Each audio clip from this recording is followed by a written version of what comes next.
I started with state police in 1989. I had been in the military previous to that and a national police officer. Obviously in my training year you jump around the state back then, so I jumped around the state and worked different cases around it.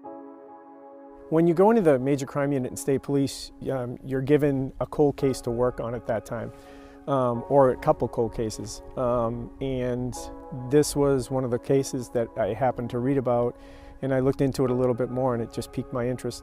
When you open the case file, it's like, you know, one of those books that grab a hold of you really quickly.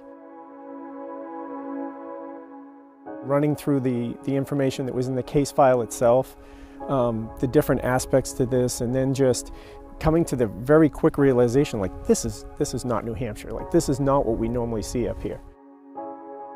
And then just the multitude of question marks as you went through, like, you know, what does this mean? What does that mean? And then trying to work through the crime scene itself, and then trying to work through the people that already been interviewed.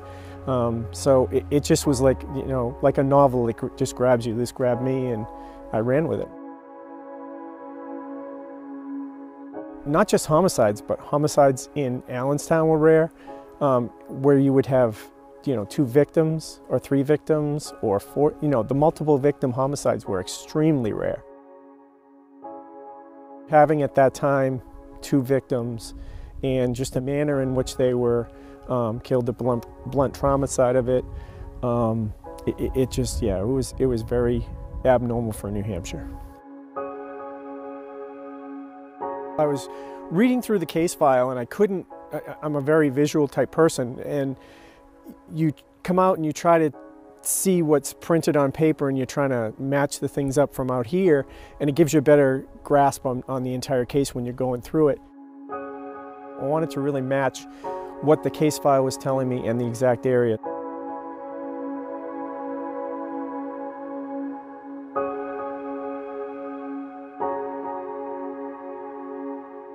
The most frustrating part of this entire case was it seemed like every road that we would walk down, or every path we would walk down in this case, you know, talking to someone or thinking, well, this is a possibility, it just always came to a dead end.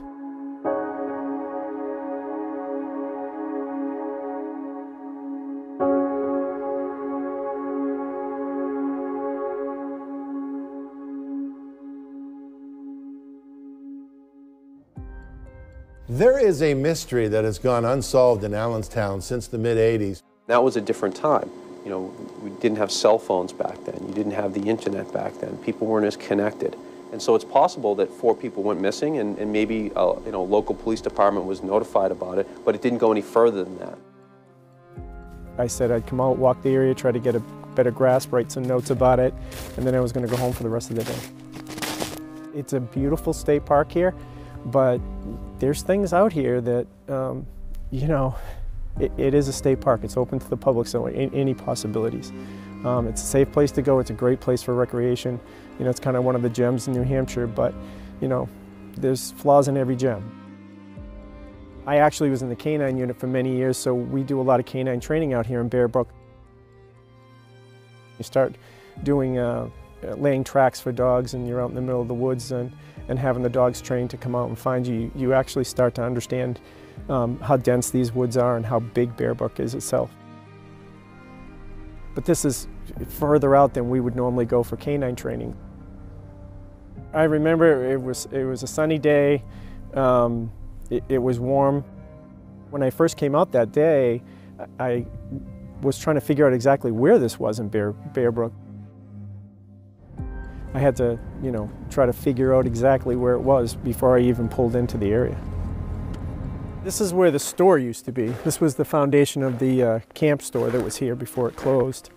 And one thing, they used to have tractor trailers that used to back in here at night, so that the drivers of the tractor trailer would sleep here, and then they'd leave in the morning.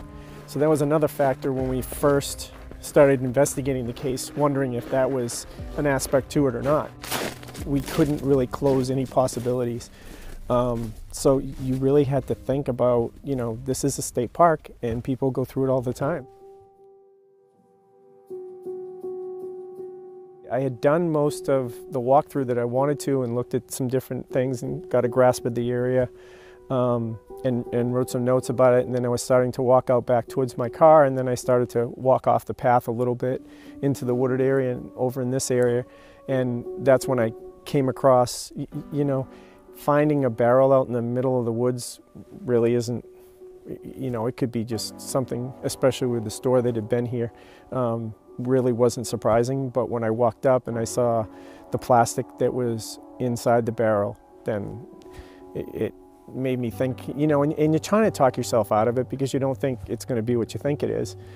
Because what are the odds, right? You are engulfed in this case about a barrel, and you find another barrel. Yeah, I mean, it wasn't even in the realm of possibility in my mind at the time. A lot of hunting out here. It could have easily been an animal at the time, or animal remains, but, you know, we all know it didn't turn out that way. On May 9th in 2000, New Hampshire State Police Detective John Cody found a second barrel on the same property in Allenstown. That barrel contained the remains of 2 more of Rasmussen's victims, this time 2 female children.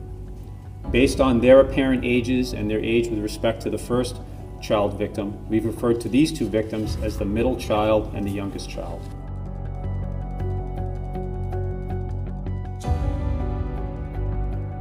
But when you find the second barrel, how soon after did you start thinking we might have a serial killer? You know, I think that was in the realm of possibilities. I'm sure it was originally discussed.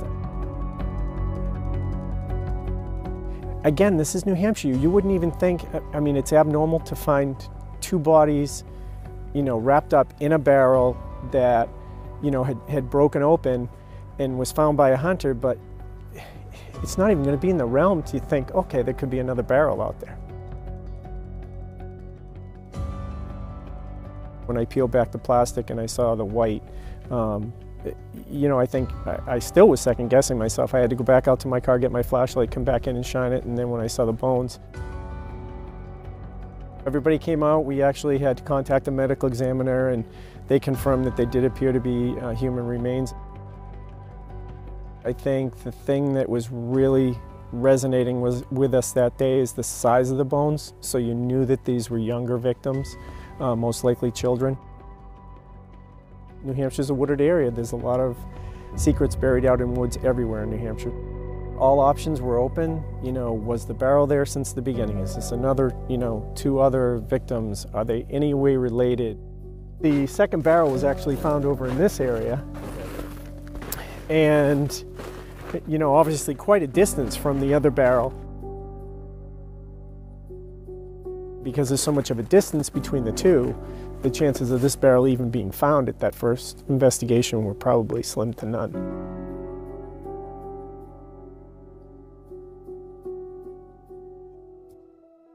There was not a lot of publicity around the second barrel when it was found.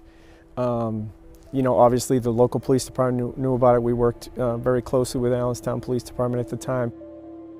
It was kept pretty quiet because we were trying to figure out, you know, what we had here. The one path that we hadn't walked down because it wasn't there at the time was technology. It wasn't technology that led you to that barrel. No. It was some old-fashioned investigative work. You know, old-fashioned investigative work, but a lot of luck too. It's, you know, it's following up on the case and going out and do what we, you know, every investigator in the major crime unit and every detective in New Hampshire would do. Knowing that there is one unidentified child, do you have closure in this case? I don't think you do. I know for me, it's still that big question mark out there. It's still that one piece of the puzzle that needs to be put together. You know, it may not happen in my lifetime. It's out of our control.